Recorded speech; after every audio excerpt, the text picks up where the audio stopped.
ఇప్పుడున్న జెన్‌జీకి లేకపోతే alpha batch అనేదో పేర్లు అంటారట కుర్రోళ్ళని. వాళ్ళకి పాపం తెలియంది తల్లిదండ్రులు చెప్పాలా. మనకు గుర్తుంది గదా! నా వయసున్నోళ్ళకి అందరికైతే కరెంటు కోతలు తెలుసు. కరెంటు ఎప్పుడొస్తుందో ఎతుక్కునేవాళ్ళం. పల్లెటూళ్ళలో అయితే కరెంటు ఎప్పుడొస్తుందో అని ఎతుక్కునేవాళ్ళం. పట్టణాల్లో ఉన్నప్పుడేమో కరెంటు ఎప్పుడు పోతుందో తెలుసు.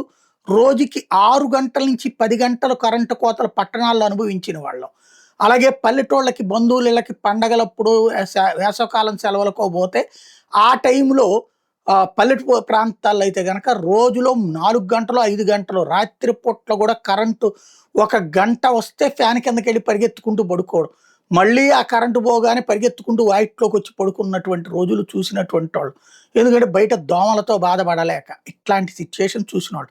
ఇప్పుడు ఇది ఎందుకు చెప్తున్నానంటే కరెంటు కోతలు లేనటువంటి స్టేజ్. అప్పుడప్పుడు ఒక నిమిషం కరెంట్ పోతే హ్యాట్ అని తిట్టుకుంటున్నటువంటి రోజులు. కరెంటు లేక పరిశ్రమలు మూతపడి, వ్యాపారాలు దెబ్బతిని, నానా తిప్పలు పడ్డటువంటి రోజులు. అదే మోడీ సర్కార్ వచ్చాక కరెంటుకి సంబంధించినటువంటి ఉత్పత్తి మీద సీరియస్‌గా దృష్టి సారించింది. ప్రైవేటు ప్రోత్సాహం విపరీతంగా చేసుకొచ్చింది.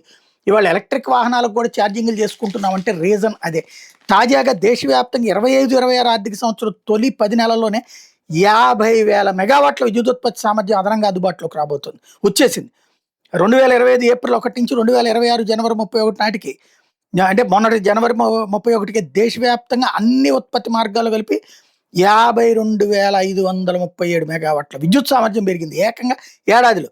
ఇందులో 39,657 మెగావాట్లు ఈ పునరుత్పాదక ఇంధనం అంటే సోలారు, విండు, తర్వాతన ఇరిగేషన్ ఇది వాటర్‌ని రీసైక్లింగ్ చేయడం ద్వారా సాధించుకొచ్చిందనమాట.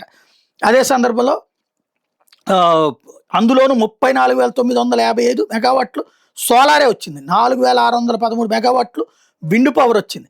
24, 25 ఆర్థిక సంవత్సరం మొత్తంలో సాధించింది 34,054 అదనపు మెగావాట్లు అయితే ఇప్పుడు దానికి ఇంకా ఇంత భారీ ఎత్తున ఉత్పత్తి అవుతోంది. విద్యుదుత్పత్తి సామర్థ్యం దేశంలో 5,20,510 మెగావాట్లకి చేరింది. ఇందులో శిలాజాధారిత ఇంధన ఉత్పత్తి సామర్థ్యం 2,48,541 అంటే బొగ్గు వీటితో తీసుకొచ్చేది. ఇతర ఇంధన ఉత్పత్తి సామర్థ్యం 2,71,963 మెగావాట్లు. అంటే బొగ్గు మీద ఆధారపడే పవర్ కంటే కూడా అదనంగా ఇంత డబుల్ అదే దానికంటే ఎక్కువ సాధిస్తున్నాం అనమాట. అణు ఇంధనం శిలాజేతర అణు ఇంధనం 8,780 మెగావాట్లు అయితే పునరుత్పాదక ఇంధనం 2,63,189 మెగావాట్లు.